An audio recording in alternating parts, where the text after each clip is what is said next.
No dobrze, moi mili,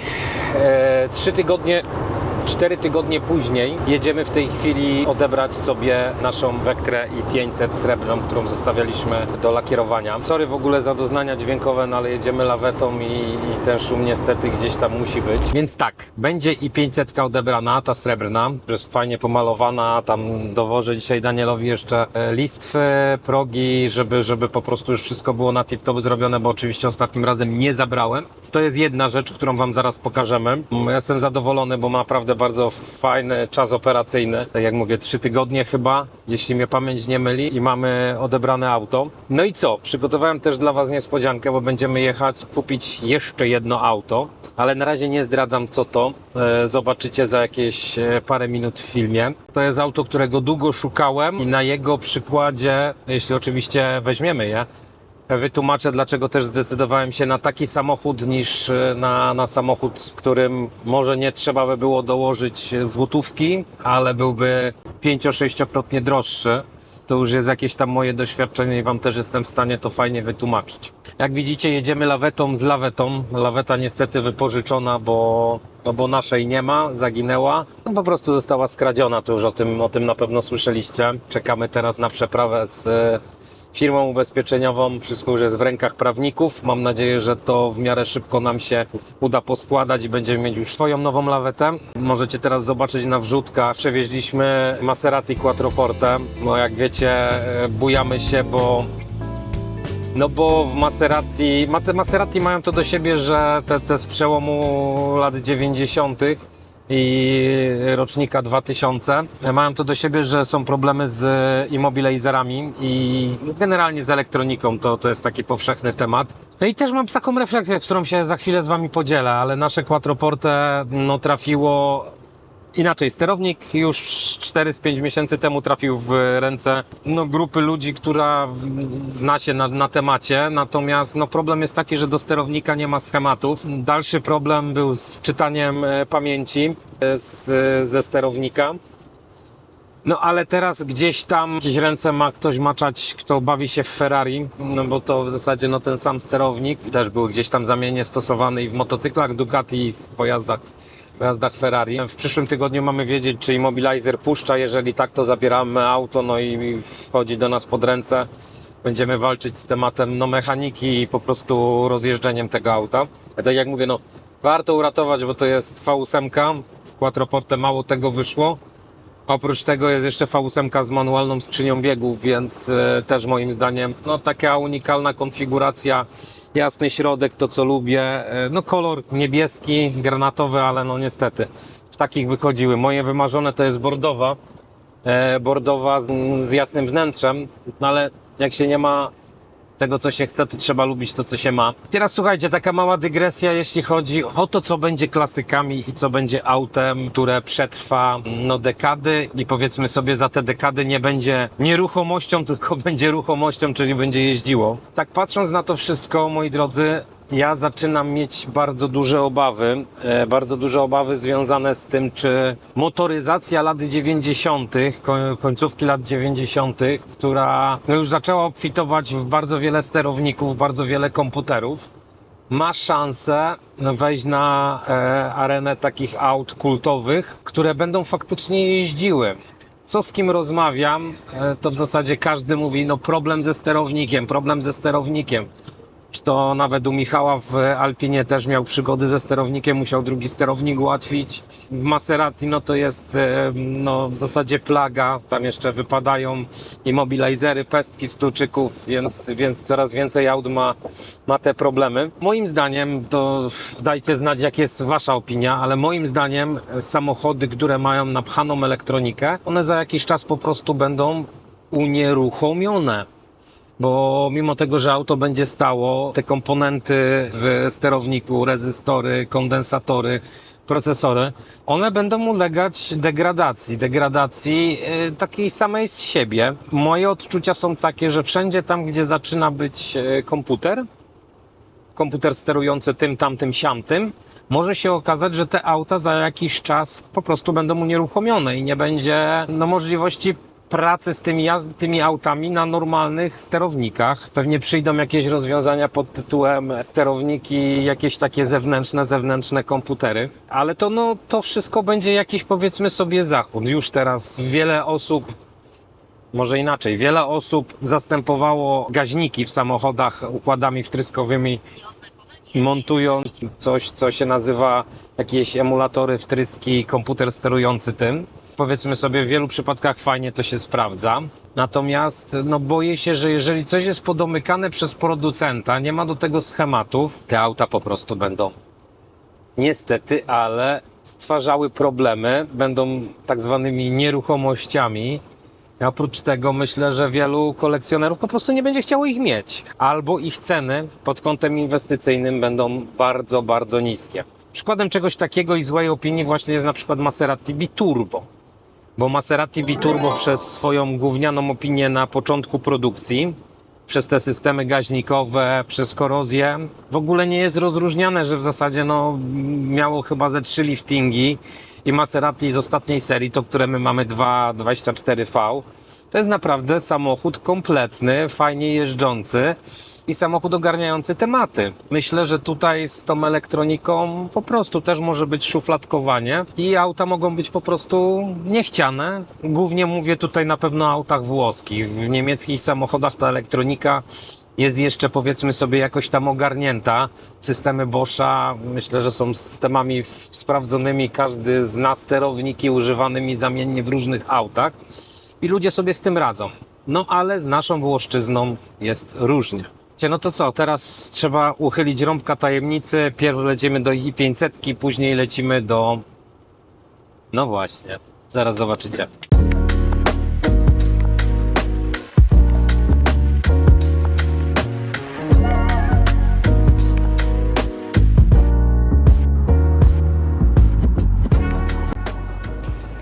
No i słuchajcie, jak w tle widzicie, Vectra jest na plecaku. Wrzuciliśmy ją na autko. Fajnie wyszła.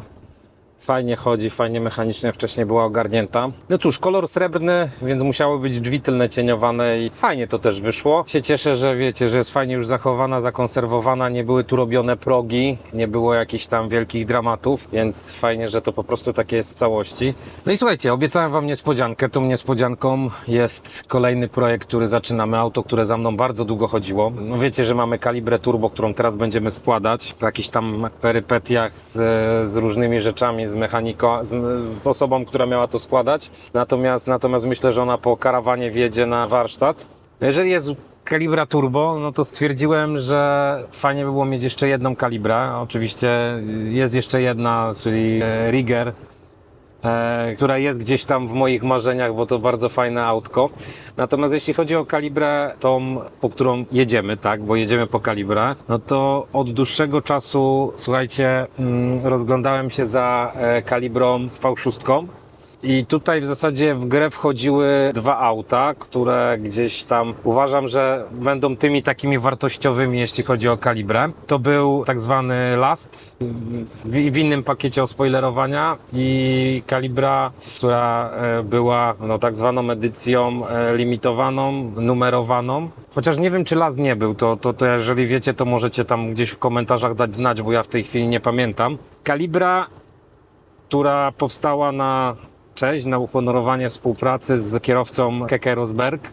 I właśnie po taką Calibrę, moi drodzy, jedziemy. To jest Calibra Keke Rosberg numer 800 któryś, jeśli dobrze pamiętam. I warunek taki w tych Calibrach był, żeby one optymalnie były w V6. I taka Calibra trafiła gdzieś do Polski. Jeden z naszych też widzów właśnie nawet się nie odzywał, tylko ją wystawił, ja ją przyhaczyłem i umówiliśmy się, że ogarniemy temat. No to jest auto na pewno projekt, tak? Tylko teraz słuchajcie, tak żeby wam powiedzieć, dlaczego projekt. Ceny Calibr z V6 Keke, bo tam były dwulitrowe, były też 2 litry 16, tylko te wersje 130 chyba 6-konne. Były też V6 i były też silniki 2 litry turbo. One w zasadzie wszystkie jak jeden mąż w tej chwili na zachodzie takie w stanie, powiedzmy sobie, teoretycznie fajnym, kosztują 10 000 euro plus. Ja nawet licytowałem jedną turbo w Szwajcarii, ale uznałem, że ładowanie takiej kasy za samochód, który też był do porobienia, no nie miało sensu. Teraz Calibra, po którą jedziemy, tak jak powiedziałem, jest projektem. I dlaczego projekt? Dlaczego w ogóle ja lubię projekty? Mianowicie dlatego, że moje doświadczenie jest takie, że często jedziesz oglądać auta, które kosztują dobre pieniądze. Wydaje ci się, że wszystko jest ok, no a okazuje się, że nie jest ok. One mają takie same problemy jak pozostałe, czyli korozja ok, może nie jest tak widoczna jak u tej, do której pojedziemy. Może one nie mają braków, bo ta na przykład felg nie ma, podsufitkę ma oberwaną, to akurat normalna sprawa w Calibrach. Natomiast o co chodzi? Chodzi o to, że w pewnym momencie lepiej jest zapłacić mniej za auto, które zrobisz, które będzie wyglądało fajnie i w którym będziesz wiedział, co masz, tak? Dlatego, że znowu V6 miały to do siebie, że w zasadzie w każdej V6 dmuchało uszczelkę pod głowicą, to nawet u Kickstera macie taką historię. Po prostu V6 mają to do siebie, że tam te uszczelki korodują same z siebie i czy to jest Omega, czy to jest Vectra, czy to jest Calibra, no dzieje się po prostu tak samo ze starości. W zasadzie tutaj rewizja w każdym aucie powinna być dokonana. No i dalej, no kurczę, Calibra ma też swoje miejsca, w których po prostu rdzewieje, tak? Czyli rdzewieje na tylnych nadkolach, na połączeniu powiedzmy sobie poszyć, też od środka. Rdzewieje na progach, na błotnikach. To jest standardowa rzecz. I teraz wiecie, no można się oszukiwać, że to auto za 10, za 15 tysięcy euro nie będzie miało tej korozji. No ale prawda jest taka, że jak zaczniecie grzebać, odchylać zatyczki od podłogi, od progów tylnych, no to zobaczycie to samo. Może nie w takiej skali na przykład, ale no w zasadzie takie auto później jak zaczynasz grzebać, no to stwierdzasz, że no żeby to wyglądało, to znowu trzeba zrobić całościówkę. Moim naprawdę zdaniem czasem lepiej poświęcić rok czasu, zrobić ten projekt tak po swojemu, fajnie go zakonserwować, fajnie przygotować, przejrzeć, żeby wiedzieć, co jest. Kupujesz auto za 15 tysięcy euro, bo one tak nawet chodzą, i ty do końca nie wiesz, co cię czeka, tak? Nie wiesz, w jakim stanie jest silnik, nie wiesz, w jakim stanie jest zawieszenie i nie wiesz, jakim gównolitem, za przeproszeniem, to już zostało zakonserwowane i co pod tą konserwą jest, co zostało przykryte. Dlatego może to jest niezrozumiałe, ale jeśli chodzi o Opel, ja wolę po prostu gdzieś tam do porobienia auto, oczywiście nie zgnite totalnie, do podrobienia, nawet pomalowania w całości. Nie łudzę się, że znajdzie się auto w oryginalnym lakierze, bo nawet auta fajnie trzymane i tak dalej, one po prostu same z siebie potrafiły korodować. Zresztą tak jak wiele aut lat 90., także tutaj też nie tylko Opel, bo i Mercedesy, i BMW i tak dalej miały te rzeczy. No dlatego mam nadzieję, że projekt Wam się spodoba. Będziemy na pewno w przyszłym roku robić realizację jego na YouTubie, pokazywać, co tam z nim robimy. A będziemy chcieli go zrobić na podobnym poziomie, co robimy Caravana, czyli cały spód nowy, zawieszeniowo. Jeśli czegoś nie trzeba, to po prostu wymalować, odświeżyć to, usunąć wszelkie ogniska korozji, no i nalać konserwy, żeby ten samochód, nawet nie z niego leci ta konserwa, ale żeby on był zabezpieczony przez nas na nasze wyjazdy, na nasze postoje w muzeum przyszłym, żeby to po prostu nie trzeba było do tematu wracać. Także słuchajcie, za chwilę dojeżdżam do Lublina i zobaczycie, co udało nam się ogarnąć.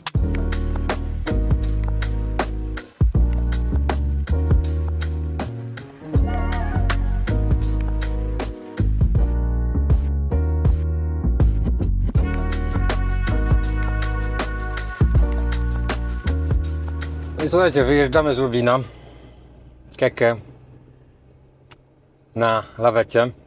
Śmieję się, że będziemy jechać dziwnym zestawem przez całą Polskę, no bo może nie przez całą, tylko przez pół. No to i 500 Keke, więc jedno i drugie limitowane. No taka też ciekawostkę Wam powiem. Druga seria i 500 miała na wklejkach numery własne, czyli też były numerowane auta. Mówimy, no druga seria, czyli po lifcie. No a wracając do Keke, no słuchajcie, no projekt, natomiast powiem Wam szczerze, że wygląda to na auto trzymające się kupy niezłachane. Będziemy zastanawiać się, jak będziemy go przywracać do pełnej świetności. No ma jakieś tam swoje miejsca, ale nie wiem, czy to jest auto, w które chciałbym robić całościówkę, bo chyba na to nie zasługuje. Wygląda nawet na jakoś tam auto, które nie miało jakichś przygód drogowych. Do zrobienia na pewno tylne lewe nadkole, lewe czy prawe? No tylne nadkole, tak. Jakieś tam wykwity na rantach drzwi na dole. Ale może to się uda zrobić tak, powiedzmy sobie, na zasadzie konserwacji, na zasadzie odnowy punktowej. To jest jedna rzecz. Druga rzecz, no fałka też fajnie, kurczę, chodzi w takim aucie. Będziemy musieli dokompletować do niego felgi, pomalować je oczywiście na biało, z BBS-ami nie będzie problemów, no ale z białymi już będzie problem, więc trzeba będzie je pewnie przelakierować. Jeszcze muszę dokształcić się, bo te wszystkie BBS-y, czy w i500-kach, czy w Kalibrach, czy w Astrach, one miały swoje numery. Też warto by było dobrać numer tego BBS-a, no taki jak wychodził w oryginale. A co? No do Kalibry bagażnik gratów. Oprócz bagażnika gratów jakaś tam historia, koła dodatkowe, więc no myślę, że jakiś tam pożytek z tego będziemy chcieli zrobić. Chcieli na pewno Wam pokazać też proces przywracania tego, bo nie zawsze, moi drodzy, trzeba robić kapitalny remont, jeżeli auto pozwala na to, żeby powiedzmy sobie